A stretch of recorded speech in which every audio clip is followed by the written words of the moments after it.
alaikum, dear students. As we all know that recently we have covered unit number 11, that was about the electrostatics. Now we are going forward to our new unit, that is electromagnetism. That is unit number 12 will cover the different concepts and the facts about the electromagnetism. Okay, let us start. Bismillahirrahmanirrahim. Let us go for the introduction to the magnetic field first. What we want to know about is the magnetic field, different facts about the magnetic field. Why it is so important to grasp the preceding concepts of the electromagnetism, we must recall our previous knowledge about the electric field. Then we will come to the definition. This is the definition given that states that the magnetic field is a region where a magnet can exert the force on the other magnets or the magnetic materials, even if it is not in contact. Right? You see, this concept is very much like the concept of the electric field. Okay, that is the resembling definition. Magnetic field is a non-conservative field of force. Let us discuss. बेटा आपको पता है magnetic field जो है वो non conservative क्यों है? Because the work done in a closed loop is not zero there.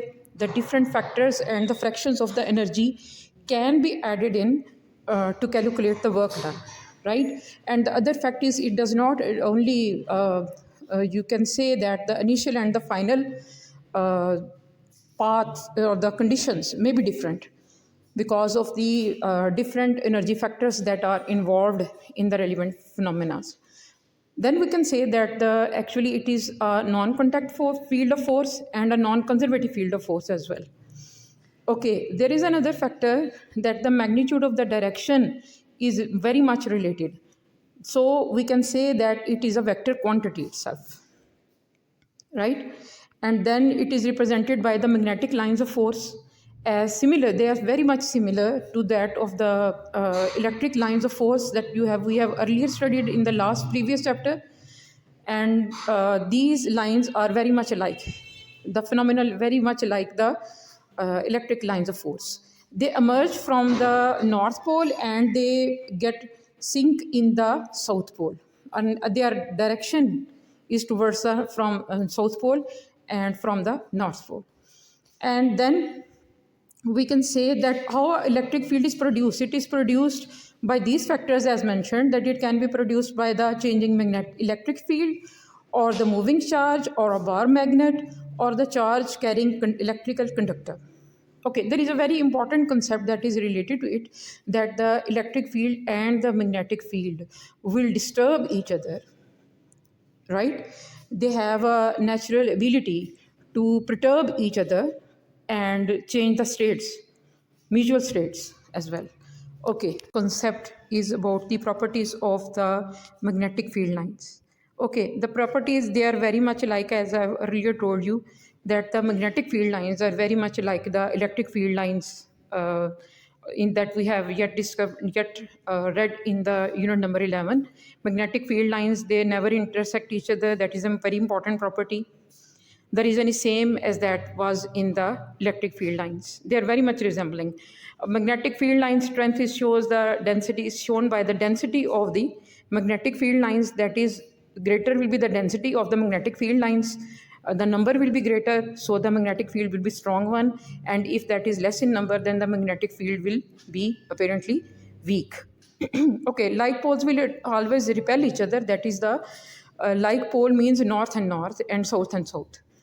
Right? And they will repel each other, but the unlike poles, that is the north and the south or the south and the north, they will attract each other. That is very much alike to the electric concept of the field lines. Okay, here you can see the magnetic field types now. Okay, what sort of the types are there? You can see how to represent them, how to represent the magnetic field lines. Magnetic field lines will always emerge from the North Pole and they will sink in the South Pole, or they will be always directed towards the South Pole. As you can, next figure, you can see the North and the North repelling each other, South and the North attracting each other, and a seahorse magnet you can also see there. You can see that the magnetic field lines follow the closed loop pattern. They seem to have a closed loop within the poles. That is a very famous example of the magnetic field, that is the magnetic field of the earth. As you can see, the magnetic field of the earth is represented in the way. On the right side, as you can see of this, you can see the magnetic field of a charge carrying conductor. Right? In the properties, we have yet read that the changing charges or the flow of the charge may also result in a magnetic field. You only have to see what will be the pattern of these magnetic field lines. They are along a closed path, like the concentric spheres. In both, one is the solenoid and other one is the straight conductor. In both, you can see the pattern of the magnetic field lines that are produced there. Okay, next topic is a very important topic, that is the magnetic field due to the current carrying in a long straight wire. The concept you have read in the metric class.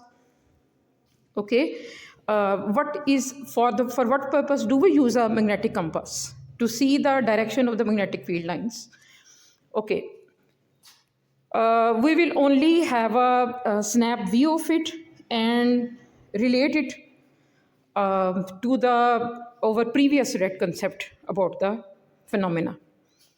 Okay, another one was the right hand rule. We have also read about it, and let us recall in our mind how it works. It works that the thumb will represent the direction of the current and the will of the finger will represent the direction of the magnetic field there. In both figures you can see, one the current is moving upwards and in other the current is moving downwards.